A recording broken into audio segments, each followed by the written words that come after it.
반갑습니다. 어느덧 9월 마지막째 주일을 맞이하게 되었습니다. 우리 오늘 함께 보실 말씀은 마가복음 14장 3절에서 9절까지의 말씀입니다. 신약 성경 마가복음 14장 3절에서 9절까지의 말씀입니다.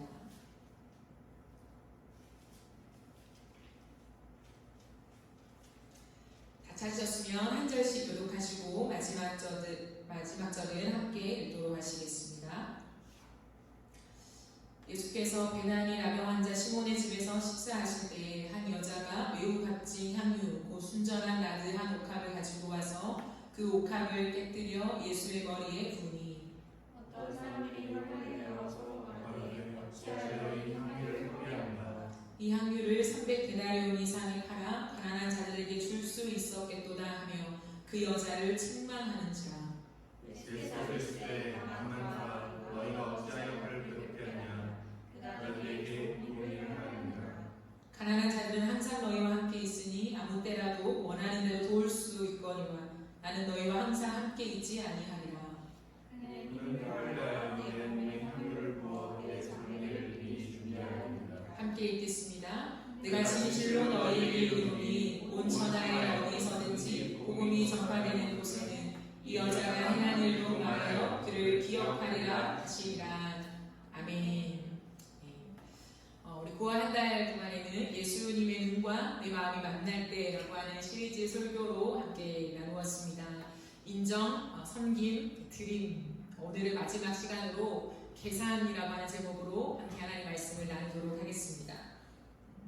예수님의 눈은 마음에 고정되어 있음을 우리가 계속 확인하고 있습니다. 언제나 마음을 꿰뚫어 보시죠. 사람들의 행동을 보실 때도 마찬가지예요. 행동을 보실 때 행동 자체보다도 행동을 일으키게 하는 근원이 되는 그 마음에 집중하십니다. 그래서 사람들의 동기와 의도를 읽으시죠. 그러므로 예수님이 항상 그 눈으로 내 마음을 주목하고 계시다는 사실을 잊어서는 안 됩니다. 예수님께서 언제나 나를 보실 때 내 마음을 집중하여 보신다라고 하는 거죠. 그런데 예수님의 눈에요, 참 아름답게 보이는 마음이 있어요. 그 마음이 저와 여러분의 마음이 되어야 하겠죠. 주님이 아름답다라고 인정하는 그 마음은 무슨 어떤 마음일까요? 오늘 본문에는 예수님께서 참 주님 보시기에 아름답다라고 생각하는 그 마음이 있습니다. 누구의 마음이며 왜 아름답다고 하셨을까요? 오늘 본문을 우리 집중해서 함께 살펴보기를 원합니다. 3절 말씀을 보시면 예수님께서 베다니에서 나병 환자였던 것으로 추정됩니다. 과거에 나병 환자였는데 치료를 받은 시몬의 집에 머물러 식사하시는 그 장면이죠. 식사를 하고 계시는데 한 여자가 매우 값진 순수한 나드한 향유 한 옥합을 가지고 와서 그 옥합을 깨뜨리고 향유를 예수님의 머리에 붓게 됩니다. 그러자 몇몇 사람들이 화가 난 거예요. 그러면서 자기들끼리 수군거립니다. 어찌하여 향유를 이렇게 허비하는 거지?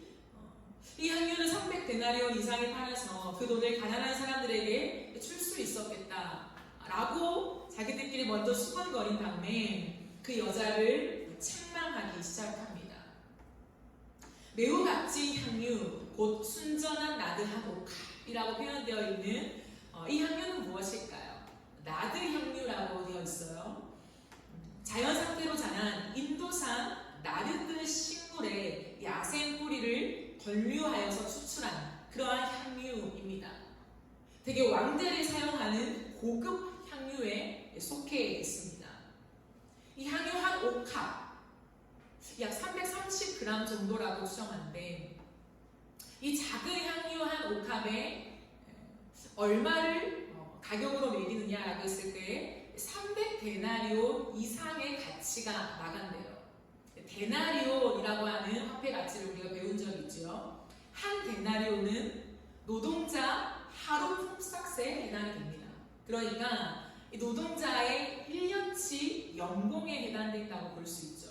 그러면 오늘날로 계산했을 때 1일 노동자의 품삯이 10만 원이라고 가정한다면 이 향유는 약 3천만 원 정도라고 볼 수 있죠.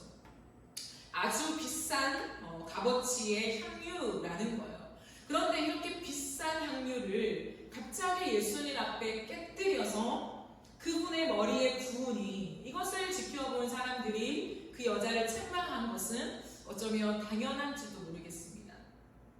또한 이때는 유대인들이 3대 명절 중에 하나인 유월절이었거든요.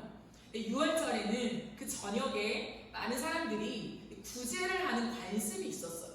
그렇기 때문에 이때는 어떤 때보다도 구제에 힘써야 할 때이기 때문에 이 사람들은 훨씬 더 힘주어서 이 여인에게 지금 구제를 하는 것이 낫지 어찌하여 이것을 허비하냐라고 책망하고 있다라는 거죠. 그러니까 율법에 근거해서도 사실 정당한 책망이라고 볼 법도 하다는 거죠. 하지만 문제는 무엇입니까? 예수님의 평가가 무엇인가라는 거죠. 예수님의 눈은 무엇이라고 말하고 있냐는 거예요. 예수님은 곧 나서서 오히려 그 여인을 비난하는 사람들을 나무라고 계십니다. 그 여자를 내버려 두라는 거예요. 괴롭게 하지 말라는 거예요. 책망하지 마라라고 얘기하십니다. 그 여자가 예수님에게 좋은 일을 했다는 거죠. 여러분, 거기 있던 사람들이 여인을 책망한 이유가 무엇이라고요? 허비한 거잖아요. 지금 너는 허비하고 있다라고 얘기하고 있습니다. 즉, 이 사람들은 무엇이 작동하고 있나요? 이 머릿속에 보이지 않지만 계산기가 작동되고 있는 것입니다. 그들은 지금 너무나도 당연하게 계산을 하고 있는 것입니다. 또한 그것을 300데나리온 이상에 팔아 그 돈을 가난한 사람들에게 나누어 주는 것이 훨씬 더 합당하다라고 생각하고 있습니다. 즉, 합리적인 사고가 작동하고 있는 거죠. 그들은 지금 너무나도 당연하게 합리성을 따지고 있습니다. 그러면 계산하는 것이 잘못된 것일까요? 그렇지 않죠. 합리성을 생각하면서 합리적인 사고를 하는 것이 나쁜 것일까요? 절대 그렇지 않습니다. 그러나 지금 무엇은 문제냐면 그리스도인들에게 주님이 주신 메시지라는 거예요. 그리스도인들에게는 이제 더 이상 그것이 가능하지 않습니다. 그것이 너무나 당연한 의식의 흐름이 되어서는 안 된다는 것이죠. 타락한 세상의 사고방식은 언제나 계산적이죠. 수지 타산을 따집니다. 돈 계산, 이익 계산에 아주 빠르고 능숙하죠. 그렇게 하는 것이 당연하다고 믿으며 이해 타산을 따지는 이 삶의 패턴을 늘 견지합니다. 심지어 오늘날에는 선물을 하는 것조차도 이해 타산 안에서 하는 경우가 너무 허다하죠. 상대방에게 선물을 할 때, 생일 선물이나 축하의 선물을 할 때 가장 먼저 수많은 사람들에게 떠오르는 게 뭐냐면 지난 내 여름, 지난 내 생일 때 그 사람이 나에게 얼마짜리 선물을 해주었는가, 그것을 생각하면서 그 금액에 맞추어서 상대방에게 줄 선물을 생각한다는 거죠. 여러분 어떠십니까? 기브앤테이크가 너무나도 익숙해져 있기 때문에 물론 여러 가지 이유가 있겠죠. 상대방이 부담스러워할까봐 이유는 있겠지만 확실한 것은 우리의 두뇌, 우리의 생각 속에서 항상 이해 타산을 따지며 그 사람이 내게 얼마큼 해주었는가에 맞추어서 생각하는 것이 당연하게 와 있다라는 것을 나누고 싶은 것입니다. 상황에 따라서요, 형편에 따라서요, 내가 조금 적게 줄 수도 있는 것 아닙니까? 상대방이 나에게 적게 주었다 할지라도 내 형편과 마음이 하나님이 풍성한 것들을 주셨다면 훨씬 더 높은 금액의 선물을 해줄 수 있는 것 아닙니까? 그러나 그것이 흔하지 않아요. 지금은 이전보다 훨씬 더 효율을 극대화하려는 흐름이 강력해지고 있습니다. 내가 들인 노력과 얻은 결과의 비례를 따지기를 좋아합니다. 적게 노력해서 최대치의 효과를 얻는 것이 능력이라고 칭찬받습니다. 가장 중요하게 여겨지는 거죠. 그러나 그리스도인들은 계산, 합리성, 그리고 효율성이 너무나 당연한 의식의 흐름이 되어서는 안 된다는 거예요. 그냥 마치 마땅하게, 당연하게 그렇게 생각하는 것이 단 하나의 회로인 것처럼 생각하면 안 된다는 거예요. 선택에 있어서 우선순위가 되어서는 안 됩니다. 여러분의 삶은 어떠십니까? 여러분은 무언가를 생각하거나 결정할 때 합리성과 개선과 효율성이 너무나 당연하게 우선순위에 자리 잡고 있지는 않습니까?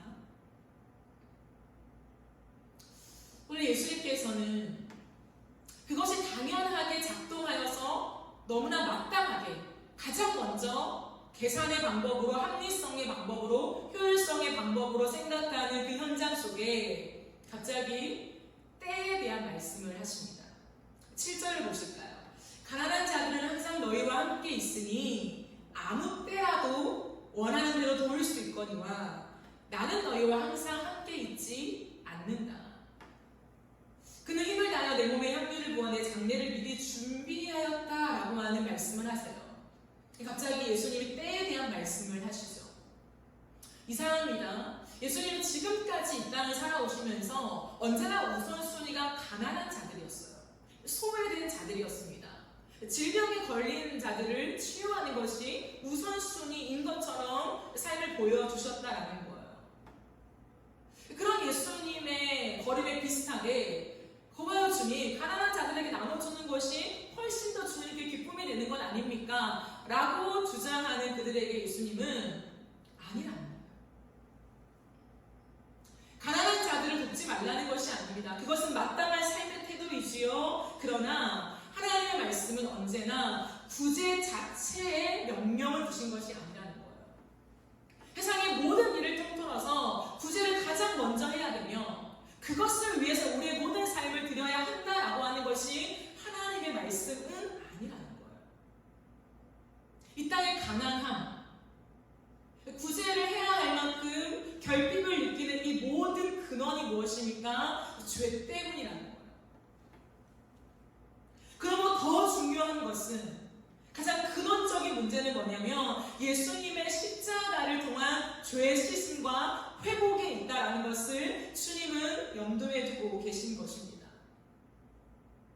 단순히 구제하고 더 나은 세상을 만들기 위해서 우리가 노력하는 것 이상으로 모든 근본적인 문제를 해결할 수 있는 키는 예수님의 십자가 안에 있다라는 거예요. 근데 지금 이제 예수님은 그 십자가를 지기 임박한 시점에 와 있다는 거예요. 지금이 그때라고 하는 것을 말씀하고 있습니다. 예수님이 죽고 당신의 장례가 치러지기 직전이라는 거예요. 그런데 이때에 여인이 향유 옥합을 깨뜨려서 예수님의 머리에 부은 것은 예수님의 그 장례를 미리 준비한 행동이었다고 아주 극찬을 하고 계십니다. 여러분 생각해 보세요. 그렇다면 이 여인은 진짜 예수님의 장례를 미리 준비하려고 지금 옥합을 들고 와 깨뜨리는 걸까요? 이제 예수님이 정말 죽으실 거야. 그러니 그 장례를 내가 가장 먼저 예수님 앞에 해드려야지 라고 하는 마음을 가지고 옥합을 깨뜨렸을까요? 알 수는 없습니다. 성경을 기록하고 있지 않기 때문에. 하지만 추측해보면 그렇지 않다라고 우리는 생각할 수 있어요. 그런 건 아닌 것 같습니다. 하지만 예수님은 분명하게 그 여인의 행동이 예수님의 장례를 미리 준비한 것이라고 칭찬하고 있다라는 거예요. 그럼 확실한 거잖아요. 그러므로 생각해 볼 때 이 여인이요, 예수님의 십자가와 부활을 정확하게 이해하고 있었다기보다는 성령의 감동하심 속에서 자신도 모르게 예수님의 말씀을 깨닫고 있었던 것은 아닐까요?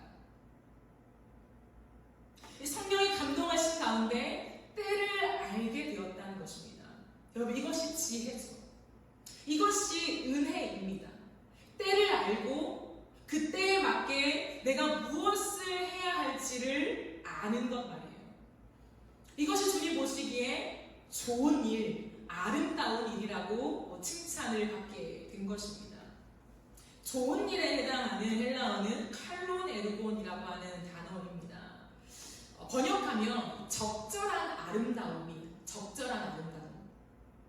근데 이 적절한 아름다움은 어디에 쓰이냐면 본래 하나님께서 이 세상을 창조했던 그 자리, 그때를 가장 적절한 아름다움이라고 표현합니다. 에덴 동산에서 아담과 하와는요, 하나님의 창조의 모든 이야기를 알고 있었죠. 정확하게 자신이 살고 있는 이 에덴이 누구로부터 시작해서 얻게 된 것인지를 명확하게 알고 있었습니다. 하나님이요. 그리고 이 속에서 자신들이 무엇을 해야 하는지도 알고 있었습니다. 그리고 그렇게 살아갔죠. 에덴을 가꾸면서. 다만 죄를 짓기 전까지 말이에요. 때를 알고 때에 맞는 적절한 일을 하는 것, 그것이 아름다움이라는 거예요. 그리고 그 아름다움은 항상 주님 앞에 예배가 됩니다. 그러나 죄로 인하여 망가진 우리에게는 그 하나님의 때를 분별할 힘을 상실했고 그 때에 맞게 일할 수 있는 그러한 행동이 나오지가 않는 거예요. 무너져 버렸습니다. 망가져 버렸습니다. 그러니 온전한 예배가 주님 앞에 드려지지 않는 것이죠. 참으로 놀라운 것은 오늘 이 본문 속에 여인은요, 성령의 감동하심을 받고 때를 분별하게 되었습니다. 명확하게 다 알 수 없었지만 내가 하는 이 행동이 하나님의 때와 맞아지게 된 거예요. 주님이 기가 막힌 십자가와 그 장례 행렬에 자신이 먼저 향유로 준비할 수 있는 기가 막힌 기회를 얻게 된 것입니다. 고로 지금 예수님은 이 여인에게서 경배를 받고 계신 거죠. 그렇다면 이 여인은 어떻게 해서 그 때를 아는 은혜를 얻게 되었을까요? 그것은 간단합니다. 이 여인의 마음에는 예수님을 향한 극진한 사랑이 있었기 때문입니다. 이 여인의 마음을 채우는 것은 언제나 주님을 향한 극진한 사랑이었어요. 예수님은 이 향유 옥합을 깨뜨린 여인의 행동을 이렇게 말하죠. 그녀가 힘을 다하여 나의 장례를 미리 준비하였다고요. 힘을 다하여. 무엇입니까? 예수님은 지금 그녀의 희생이 얼마나 엄청난 것인지를 알고 확인시켜 주는 것입니다. 그는 단순히 부잣집에 태어나서 왕들이 쓰는 고급 향유 하나 갖고 있고 이 수많은 많은 것 중에 그냥 하나 갖고 온 거예요. 이러한 수준이 아니라는 걸 알고 있었다는 거예요. 당시 한 여인이 결혼을 할 때 이것을 쓰는 비용 정도로 생각을 합니다. 그만큼 자신의 일생에서 가장 중요한 시간을 위한 그런 자원인 거죠. 근데 이 여인은 예수님 앞에 자신의 인생의 가장 귀한 것을 최대치의 희생을 담아서 주님 앞에 드리고 있다는 것을 보고 계셨다는 거예요. 힘을 다하여 드리고 있다.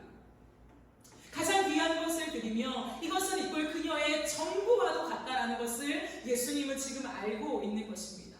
예수님 무엇을 보고 계실까요? 그 여인의 마음속에 당신을 향한 사랑을 보고 계신 것입니다. 그리고 예수님을 향한 그 사랑을 온전히 받고 계신 거예요. 향유를 깨뜨리는 머리에 향유를 묻는 그 모든 시간에 예수님은요, 그 사랑을 누리고 계십니다. 얼마나 좋으셨을까요? 그래서 예수님 말씀하십니다. 이제 복음이 전파되는 곳에 예수 그리스도의 십자가 부활이 온 세계 만방에 전파될 것을 예수님은 기대하고 계세요.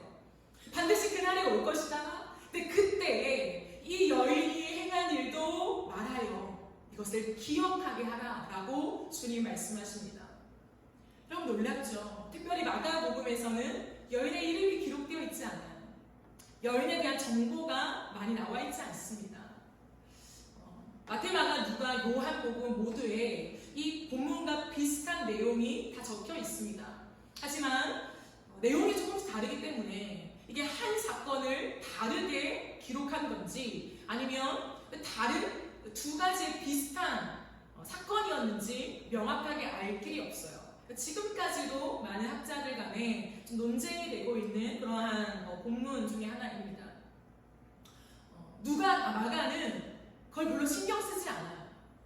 이게 우리가 아는 그 마리아였는지 아니면 다른 사람이었는지 그게 중요하지 않다는 거예요. 즉 예수님이 지금 복음이 전파될 때에 항상 이 일을 모든 사람들이 기억할 수 있도록 함께 전파하라 라고 하신 것은 이 여인의 이름을 알리라고 말씀하신 게 아닙니다. 이 여인의 행위에 담긴 본질을 말씀하고 있습니다. 이 여인이 왜 이 행동을 했냐는 거예요. 이 행동에 담긴 본질이 무엇이냐는 거예요. 그것이 이꼴 복음이라고 하는 것을 예수님은 짚어내신다는 거예요. 단순히 예수님 앞에 가장 귀한 어떠한 것을 드린 정도가 아니라 여기에는 복음의 내용이 포함되어 있는 아주 놀라운 이 여인의 헌신이라는 것을 예수님이 말씀하고 싶으신 것입니다. 복음이 무엇일까요? 복음은 예수님과의 인격적인 관계이죠. 추상적인 이론을 받아들이는 것이 아닙니다. 예수님과의 인격적인 관계 안에서만 복음이 살아 움직입니다. 그 관계 안에서 복음은요, 나를 회복시키죠. 나의 모든 죄를 씻고 나를 새롭게 합니다. 복음은 영적인 감각을 회복시킵니다. 그러므로 세상의 계산 방법보다 성령의 감동이 앞서게 합니다. 효율성보다 언제나 하나님의 말씀이 더 생생하게 경험되어집니다. 그리고 주어진 감동에 내 삶의 모든 것을 쏟아붓게 하는 거죠. 여기에는 아까운 마음이 없다는 거예요. 그러므로 복음의 특징이 있습니다. 복음이 내 안에 있다면 하나님을, 예수님을 극진히 사랑하게 된다는 거예요. 사랑하는데 아까울 게 무엇이 있습니까? 진짜 사랑은 아까운 줄 모르는 거죠. 주고 줘도 또 무엇을 줄 수 있을까를 생각하는 게 진짜 사랑이에요. 이해타산, 수지타산이 들어갈 틈이 없는 것이 진짜 사랑입니다. 사랑을 하면 항상 상대방의 필요를 고민하게 되죠. 저 사람에게 무엇이 필요할까? 상대를 파악하는데 모든 주의를 집중하게 됩니다. 그러니까 이 여인의 마음에는 항상 주님을 향한 사랑이 있었다는 거예요. 주님에게 무엇이 필요할까? 주님에게는 어떤 때를 지금 지나고 있을까? 내가 무엇을 드릴 수 있을까? 그러다 보니 가장 귀한 것을 주님께 드리게 된 것이죠. 여러분 기억하십시오. 주님을 향한 극진한 사랑이요, 나로 하여금 하나님의 때를 맞추게 합니다. 기가 막힌 은혜예요. 주님이 지금 무엇을 하실지 아는 사람이 누가 있습니까? 몰라요. 그런데 참 신비하게도 주님의 때와 주님의 일에 지금 내 행동이 딱 맞아 떨어지는 기적과 같은 역사가 일어난다는 거예요. 계산에 능숙하면 이 은혜를 절대 얻을 수 없습니다. 사람은 계산기를 두드리는 것이 아니기 때문이죠. 그러나 여러분, 항상 우리가 무계획, 무계산으로 살라는 얘기를 지금 드리는 게 아니에요. 어떤 일을 할 때든지 항상 비효율적인 생각을 하라는 게 아닙니다. 효율을 무시하는 게 아니에요. 이 땅을 살아가는 동안에 무엇이 나를 움직이는 거대한 동력이 되고 있는가를 질문하는 것입니다. 나의 결정과 선택이 있어서 무엇이 기준이 되냐는 거예요. 무엇이 우선순위가 되냐는 거죠. 세상에 많은 사람들은 그 모든 것이 계산, 합리성, 효율성이 언제나 우선순위에 있다는 거예요. 당연하게 있다는 것입니다. 하지만 그리스도인들은 그런 삶이 아니라는 거예요. 합리적인 사고와 효율성이 나를 지배해 버린다면요, 결코 복음으로 살아낼 수는 없습니다. 십자가의 길을 걸어갈 수는 없습니다. 예수님의 눈이 머무는 마음이 될 수는 없습니다. 그러므로 주님이 내 마음을 보실 때에 내 마음 한중앙에 계산기가 떡하니 놓여져 있다면 하나님의 눈은 내 마음을 피해 가실 것입니다. 여러분의 마음에 혹시 계산기가 중심에 자리 잡고 있지 않습니까? 어떠한 사람을 만나든 어떠한 일을 만나든 어떠한 논쟁거리를 받아들이든 항상 내 안에 있는 그 계산기로 모든 것을 작동해 나간다면 복음과 너무나 멀어져 있다는 거예요. 주님은 우리의 마음을 들여다보실 때 계산기가 아니라 하나님을 향한, 주를 향한 극진한 사랑이 있는가에 초점을 맞추고 계시다는 거예요. 여러분의 마음에 하나님을 향한 극진한 사랑이 있으십니까? 나에게 행하신 예수의 놀라우신 일에 날마다 벅찬 가슴으로 하나님을 찬양하고 있으십니까? 예수님께 관심을 가지며 예수님은 과연 지금 이때에 무엇을 계획하고 계실까? 주님이 걸어가시는 이때는 과연 어떠한 내용을 담아내시고 있는 걸까? 어떠한 의미일까? 거기에 관심이 집중되어 있으십니까? 그 주님 앞에 내가 드릴 것이 무엇일까? 하나님이 어떤 사람을 지금 찾고 계실까? 하나님 나라에 지금 움직여가야 하는 하나님의 그 일들 앞에 나의 무엇이 맞닿을 수 있을까? 그 고민. 여러분, 이것은 웬만한 사람들이 할 수 없습니다. 왜냐하면 아주 순진한 사랑 안에 거하는 사람만 마땅히 생각해낼 수 있는 거거든요. 순수한 사랑의 회복이 필요합니다. 우리 안에 깨끗한 사랑의 회복이 필요합니다. 너무나 많은 시간이 지나와서 하나님은 알아서 하실 거야. 주님의 때에 알아서 말씀하실 거야. 당신의 사람들을 일으켜서 하나님의 완벽한 훈련을 이루실 거야. 하나님을 아는 것 같지만 전혀 모르는 사람이죠.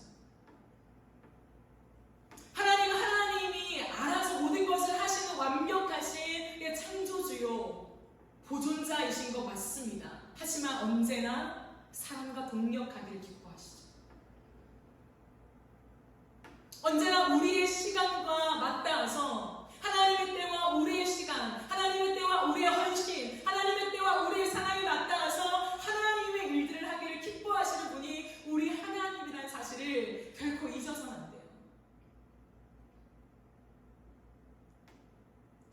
제가 너무나 좋아하는 찬양의 가사, 밤낮 불러 찬송을 드려도 늘 아쉬운 마음뿐일세.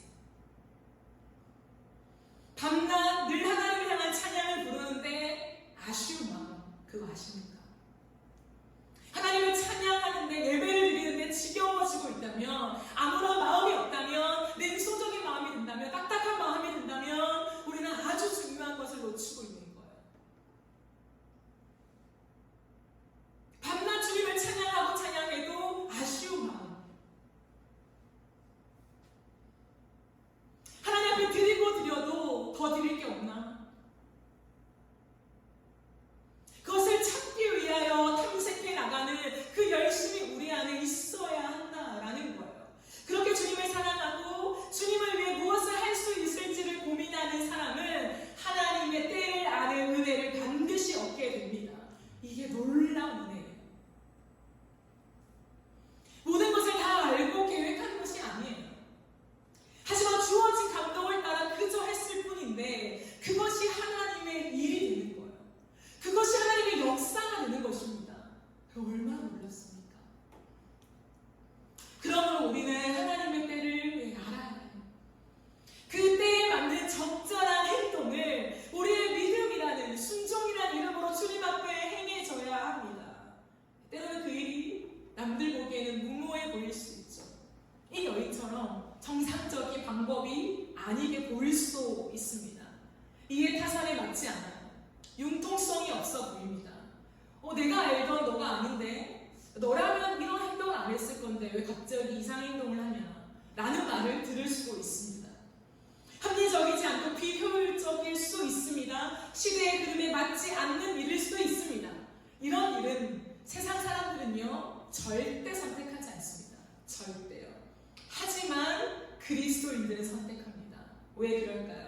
주님의 때를 알고 그 때에 맞게 행동하는 것이 이제는 내 선택의 기준이 되었으니까요. 여러분 인생의 삶의 선택의 기준이 무엇입니까? 무언가를 선택할 때 무엇을 기준으로 두고 결정하십니까? 우리로 하여금 하나님의 사랑이 이끌게 하는 삶을 살아야 합니다. 복음은 언제나 주님의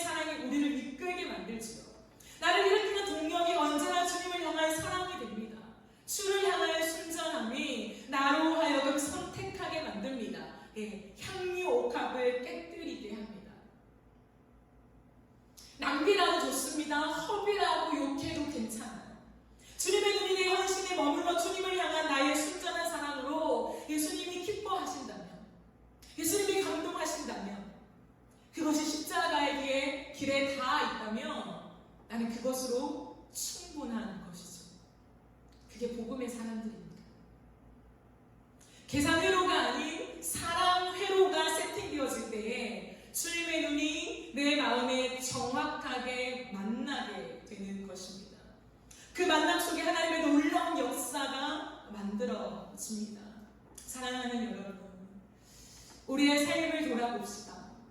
거대한 세상의 구조가 움직여가는 이 시대 한가운데 살아가는 저와 여러분, 우리의 두뇌에는 회로가 있어요. 의식의 흐름이라고 우리가 종종 얘기하잖아요. 깊은 고뇌 과정을 거치지 않고 순간적으로 그 의식이 흘러가는 것, 그 의식의 흐름이 여러분은 무엇으로 세팅되어 있습니까? 아마 대부분 우리는 계산 회로로 세팅되어 있을 가능성이 높습니다. 하지만 다시 정신을 차리고 이것은 복음을 믿지 못한, 아직 복음의 그 가치를 알지 못한 이 세상의 거대한 흐름이라는 것을 반드시 기억해야 해요. 그리고 우리 안에 복음으로 인하여 모든 것을 던지신 예수 그리스도의 십자가의 그 사랑에 내 회로가 세팅되어서야 합니다. 그 사랑을 다시 한번 묵상하며 묵상해야 돼요.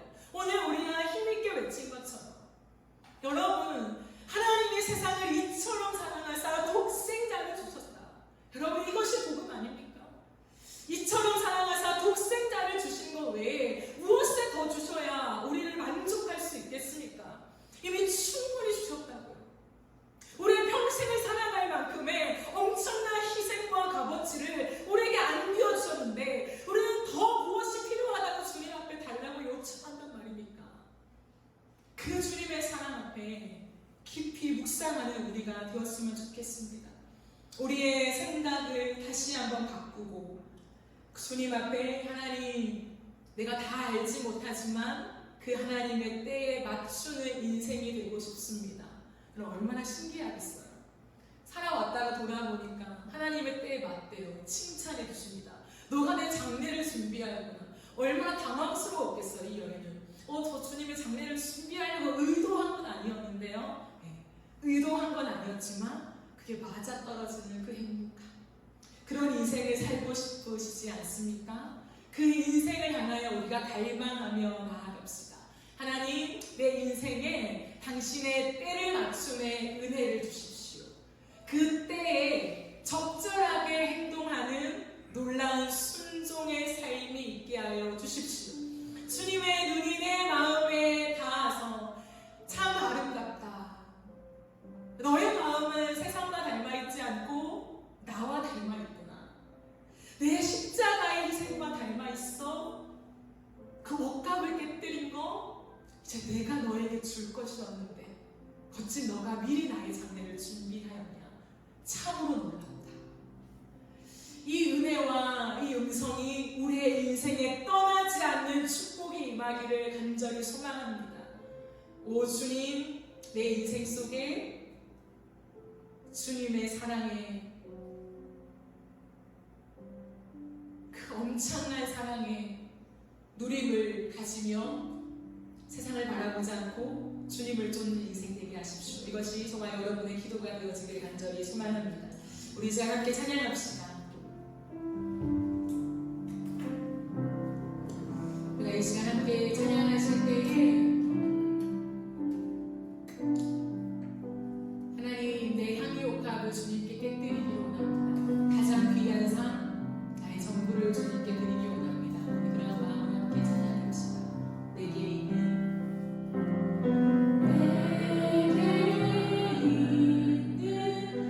향유 옥합 주께 가져와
그게 우선순위가 되어서는 망합니다. 이 시간 기도하며 나아갈 때에 하나님 세상과 닮아있는 내 모습을 긍휼히 보시고 내 안에 사랑의 회로가 작동되어지게 하여 주옵소서. 내 안에 하나님의 그 경륜을 이해함과 하나님의 말씀을 향한 순종이 나에게 세팅되어지게 하여 주시옵소서. 계산보다 하나님의 감동이 앞서는 인생으로 내가 살아드리게 하여 주옵소서. 우리 한 번 더 주여 한번 외치며 기도하며 나갑니다. 주여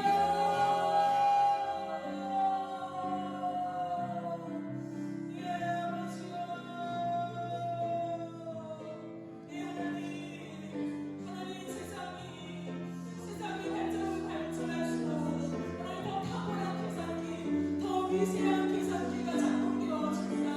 이 화살을 가지고 하나님 거기에 맞는 삶을 선택하라고 하는 이 거대한 세상의 기구 속에 우리가 서 있습니다. 하나님 마땅한 것, 당연한 것, 그렇게 살아야만 능력 있는 사람으로 인정받는 이 시간인 것 압니다.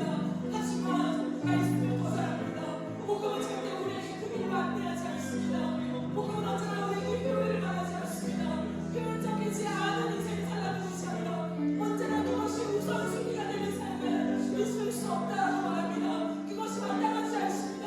당연하지 않습니다. 우선순위가 아닌 것입니다. 먼저가 있는 것입니다. 세상의 계산 방식보다 성령의 감동이 우선인 것입니다. 하나님의 효율성보다 하나님의 말씀이 생생하게 와닿게 되어지는 것이 그리스도의 삶이라고 하셨습니다. 하나님 그 삶을 선택하며 가게 하여 주십시오. 계산기를 빼내어 주십시오. 내 생각하는 내 마음 안에 내 삶 안에 있는 계산기를 하나님 빼내어 주시고 내 중심에 내 생각의 중심에 하나님 말씀의 회로가 성령의 감동의 회로가 하나님 가장 중심에 와 있게 하여 주옵소서. 계산이 아니라 말씀하십니다. 계산하는 내 마음의 중심을 바꾸어라라고 주님 말씀하십니다. 주여 우리의 마음을 장악하고 있는 계산기를 하나님 뒤로 물려두게 하여 주시고 아버지 우리 마음의 중심에 살아계신 하나님의 말씀이 있게 되어 주옵소서. 성령의 감동이 우리를 지배하게 하여 주옵소서. 성령이 우리의 가슴을 지배하게 하여 주옵소서. 주여 모든 사람으로 살기를 원합니다. 주여 우리 인생에 효율이 없다고 그리 아니하실지라도 이름을 선택하는 삶을 살게 하여 주옵소서. 주님이 땅에 다시 오시는 그때를 준비하며 그때에 맞는 인생으로 내 삶을 드리길 원합니다. 마라나타 주 예수여 오시옵소서. 주님의 때에 맞는 삶으로 지금을 준비하게 하여 주옵소서. 때를 무단하고 말씀하시는 하나님을 기다리게 되는 이 여인의 행동을 통하여 내게 주어집니다. 주여 향기를 드릴 때가 전부를 드릴 때가 주여 우리 삶의 전부를 가장 귀한 것을 하나님 앞에 드리는 예배자를 찾으신다 말씀하십니다. 오 주님 내가 그 사람 되게 하소서. 하나님 그저 주님을 극진히 사랑했을 뿐인데 주님을 생각하고 생각하면서 내게 있는 가장 귀한 것 가장 큰 가치가 되는 것을 마땅히 주님 앞에 드리고 싶었을 뿐인데 이것이 하나님의 때와 기가 막히게 맞아떨어지면서 너가 한 행동은 내 장래를 미리 준비한 것이란 말씀하신 이 놀라운 영광은 어찌 됩니까? 하나님 우리의 평생에 이 영광의 소유자가 되게 하여 주시옵소서. 하나님 나는 그저 주님을 사랑하여 나의 전부를 드렸을 뿐인데 다시 오실 주님의 때에 기가 막히게 맘돌리면서 하나님의 이 마지막 시대에 마지막으로 일하고 싶은 그 일에 내가 쓰임받는 영광 미리 준비하는 그 행렬이 된다는 것이 우리에게 깨달아지게 하여 주시옵소서. 하나님 세상은 끝없이 계산기를 우리의 중심에 주입시킵니다. 계산기 없이는 못 살아. 이에 타산을 따져야 살지. 그 수많은 유혹과 시험이 우리를 억누릅니다. 하지만 주님 계산기를 없이 하고 살아갈 수 없지만 그것을 우리의 중심에 놓지 않겠습니다. 내 생각의 중심 회로에 두지 않겠습니다. 언제나 계산보다 하나님의